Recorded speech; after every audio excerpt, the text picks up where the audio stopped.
और उस ताले पर संस्कृत में कुछ लिखा हुआ था। समृद्धि ने उस ताले पर जैसे ही हाथ लगाया, उसे मानो बहुत जोर का करंट लगा। इससे पहले कि समृद्धि कुछ समझ पाती, उसके पापा ने उसे आवाज लगाई और समृद्धि वापस मुड़कर अपने पापा के पास जाने लगी। पर चलते चलते समृद्धि के कानों में एक आवाज आई। उसके कानों में एक औरत हंसते हुए उसे पुकार रही थी।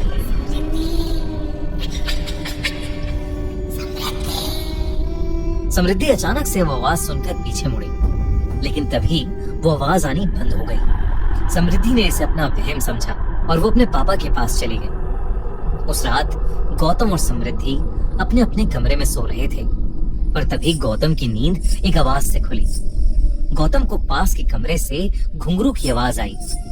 गौतम ने सोचा कि शायद समृद्धि अपने रूम में डांस प्रैक्टिस कर रही होगी, इसलिए वो फिर से आंखें बंद करके सोने की कोशिश करने लगा। पर घुंघरू की आवाज धीरे धीरे तेज होने लगी। ऐसा लग रहा था कि जैसे घुंघरू पहनकर कोई गौतम के पास आ रहा हो। इससे पहले गौतम कुछ समझ पाता, घुंघरू पहने कदमों की आवाज उसके बेड के पास से आने लगी। गौतम तेजी से उठा तो उसने देखा कि कमरे के अंदर कोई भी नहीं था। अब गौतम को कुछ अजीब लगने लगा था। वो उठकर समृद्धि के कमरे की तरफ गया। समृद्धि के कमरे में पहुंचकर उसने देखा कि वो कमरे में थी ही नहीं। अब गौतम को टेंशन होने लगी थी। वो समृद्धि को आवाज देकर पुकारने लगा। उसने हवेली की लाइट जलाने की कोशिश की, पर कोई भी बटन काम ही नहीं कर रहा था। गौतम ने कमरे के बाहर पड़े एक लैंप को उठाया और उसे जलाकर हवेली में समृद्धि को ढूंढने लगा। घूमते घूमते गौतम को फिर से घुंघरू पहने किसी के चलने की आवाज आई। गौतम उसी आवाज का पीछा करने लगा।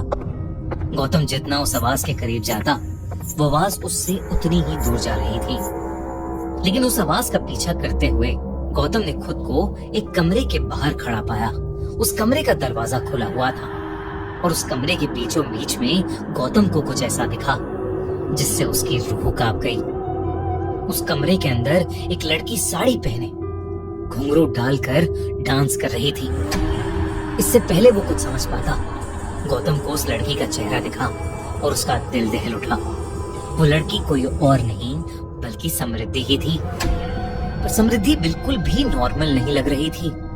उसने बहुत सारा मेकअप किया हुआ था और वो मेकअप उसके पूरे चेहरे पर फैला हुआ था। उसके बाल बिखरे हुए थे और वो बंगाली भाषा में कुछ गाना गा रही थी। गौतम ये सब देखकर बहुत डर गया और वो दौड़कर समृद्धि के पास गया। उसने जैसे ही समृद्धि के कंधे पर हाथ रखा, समृद्धि ने मुड़कर जोरों से चीख मारी और गौतम की छाती पर अपना हाथ मारा। गौतम समृद्धि का हाथ लगते ही कमरे से बाहर जाकर गिरा और उस कमरे का दरवाजा गौतम के मुंह पर बंद हो गया। ये वही कमरा था जिस पर समृद्धि को सुबह ताला दिखा था। गौतम उठकर जोर जोर से उस दरवाजे को पीटने लगा। वो कुछ भी करके समृद्धि को वहां से बाहर निकालना चाहता था। गौतम पागलों की तरह उस दरवाजे को ठोकने लगा। तभी उसे अपने पीछे से एक आवाज आई जिससे वो रुक गया।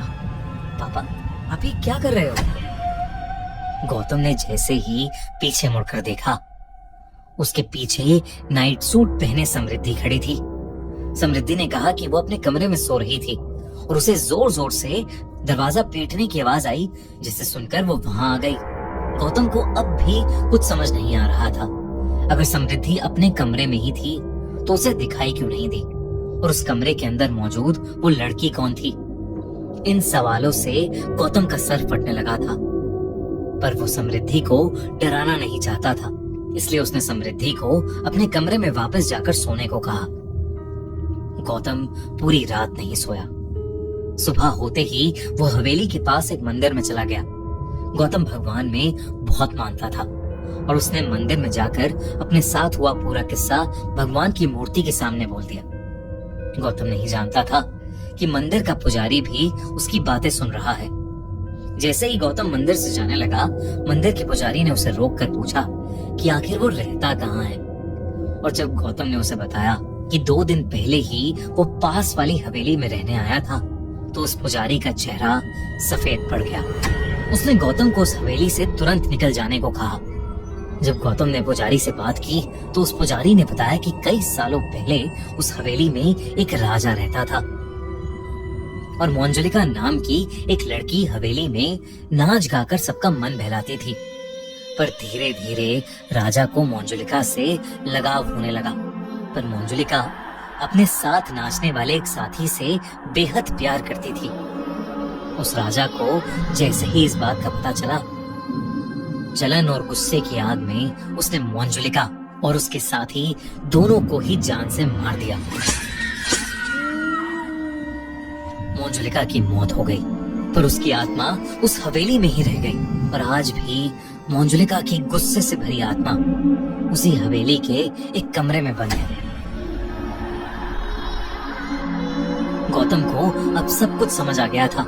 जो कल रात को उसे दिखी वो कोई और नहीं बल्कि मंजुलिका थी और अब उस हवेली में रहना उसके और समृद्धि के लिए खतरे से खाली नहीं था।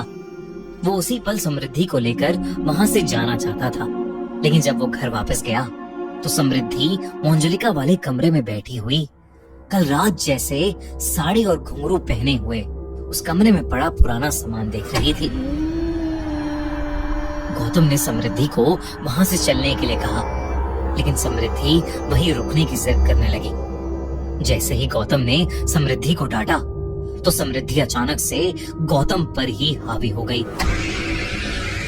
उसने गौतम को उसकी गर्दन से उठा लिया और बंगाली भाषा में गुस्से से कुछ अजीब सा बड़बड़ाने लगी। कुछ ही पलों में गौतम की सांसें रुक सी गई थी। वो दर्द के मारे छटपटा रहा था, लेकिन इतने में उस मंदिर का पुजारी कुछ लोगों को लेकर वहां आ गया और उसने तुरंत समृद्धि पर गंगा जल फेंका। समृद्धि ने गौतम को छोड़ दिया और वो वहीं बेहोश होकर नीचे गिर गई।